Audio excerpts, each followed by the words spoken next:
Pemirsa, Presiden kelima Republik Indonesia Megawati Soekarno Putri menganggap tuduhan ijazah palsu bisa selesai dengan cukup menunjukkan ijazah asli. Sementara Wakil Ketua Umum Partai Golkar meminta masalah ini tak perlu dibesar-besarkan seakan menjadi masalah nasional. Ini bener pinter atau ngerepek iki? Orang banyak tuh sekarang gonjang-ganjing urusan ijazah bener apa enggak. Presiden kelima Republik Indonesia Megawati Soekarno Putri ikut berkomentar soal tudingan ijazah palsu Joko Widodo. Hal itu disampaikan Megawati dalam acara peluncuran buku di Badan Riset dan Inovasi Nasional atau BRIN.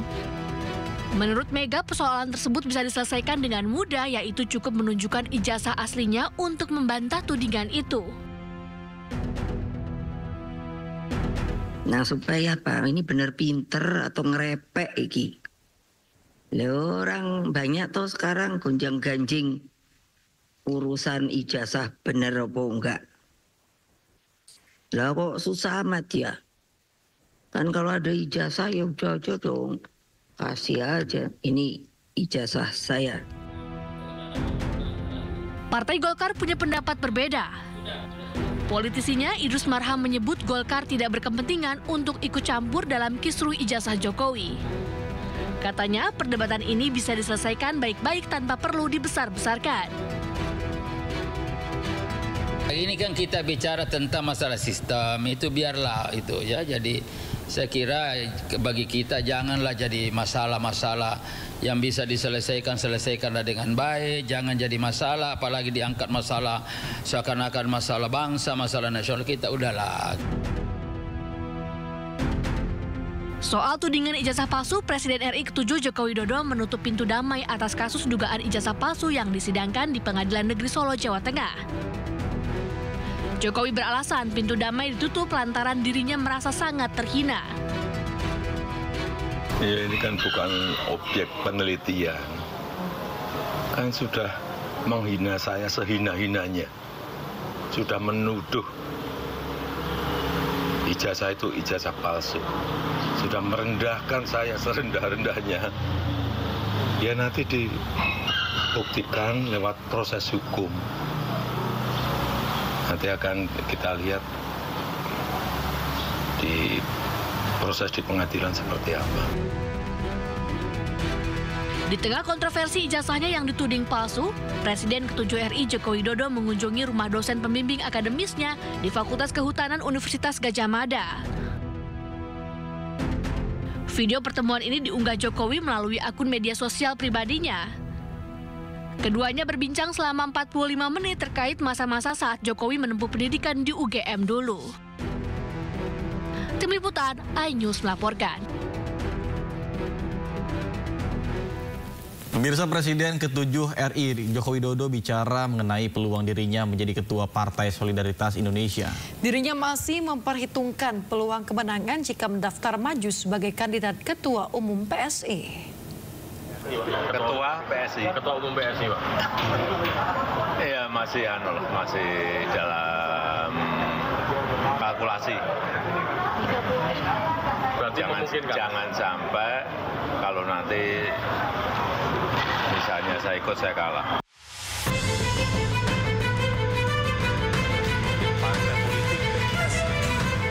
Itulah yang disampaikan Presiden ke-7 RI Joko Widodo soal peluang dirinya menjadi Ketua Umum Partai Solidaritas Indonesia atau PSI.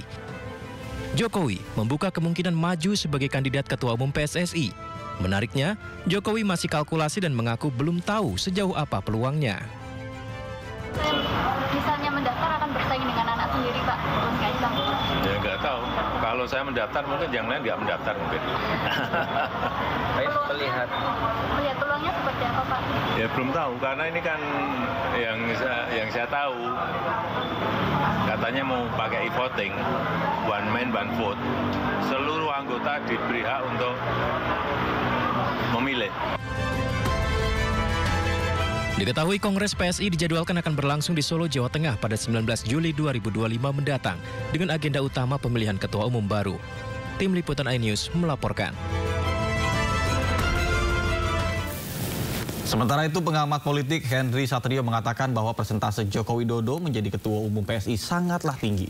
Ya, meski demikian pemirsa, Jokowi dinilai tidak akan maju sebagai calon ketum PSI karena masih membutuhkan partai yang lebih besar untuk meneruskan langkah politiknya.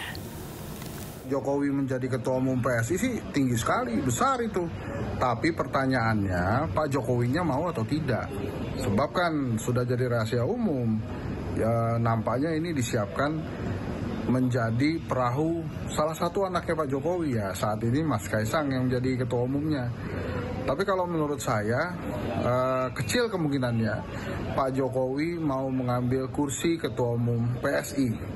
Bukan cuma alasan belum bisa lolos ke Senayan, tapi Pak Jokowi menurut saya perlu sebuah perahu yang sudah besar dan kuat untuk mendukung. Gas Operasi Damai Kartens 2025 dilaporkan gugur dalam kontak tembak dengan kelompok kriminal bersenjata di Kampung Usir Distrik Mulia, Kabupaten Puncak Jaya, Papua Tengah pada Kamis 15 Mei 2025.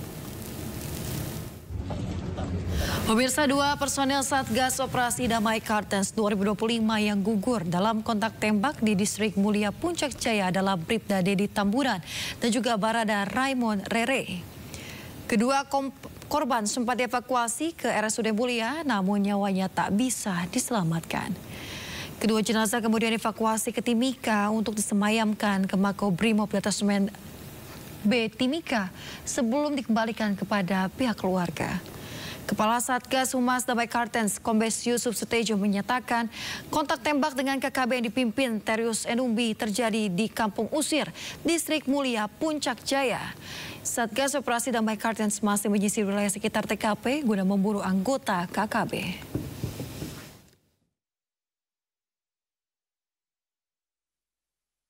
Pada Kamis tanggal 15 Mei. Kedua korban adalah Bribda Dedi Tamburan serta Barada Raymond Rere.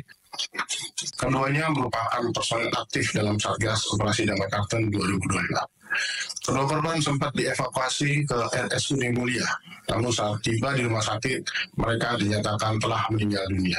Menanggapi kejadian ini, tim kami dari Satgas Operasi Damai Kartens 2025 langsung bergerak ke lokasi kejadian dan melakukan pengejaran terhadap para pelaku. Aparat gabungan hingga kini masih melakukan penyisiran di wilayah sekitar guna mengamankan situasi dan mengejar para pelaku. Kami menghimbau masyarakat Puncak Jaya untuk tetap tenang, tidak mudah terprovokasi, serta mendukung upaya penegakan hukum yang dilakukan oleh aparat. Pemirsa, warganet heboh dengan munculnya grup komunitas fantasi sedarah di media sosial Facebook. Grup ini berisi pembicaraan mengenai fantasi seksual dengan keluarga kandung alias incest.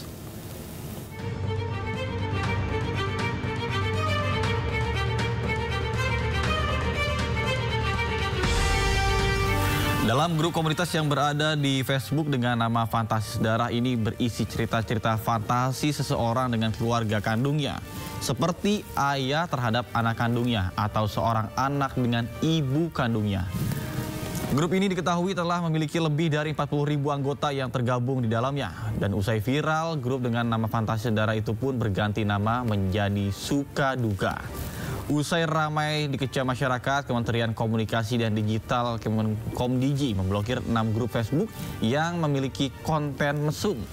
Sementara itu, Polda Metro Jaya kini berkoordinasi dengan pihak terkait dan tengah menyelidiki akun tersebut, termasuk orang-orang yang terlibat di dalamnya. Tadi kami juga sudah koordinasi dengan Direktorat Cyber Polda Metro Jaya. Dan kalau rekan-rekan juga lihat di Instagram punya Kominfo juga, dan ada jawaban dari Humas Mabes Polri di situ. Jadi sudah pasti Direktorat Cyber Polda Metro Jaya akan menyelidiki dan mendalami tentang akun Facebook tersebut. Ya, sekali lagi akan menyelidiki dan mendalami segala sesuatu yang ada di akun Facebook tersebut.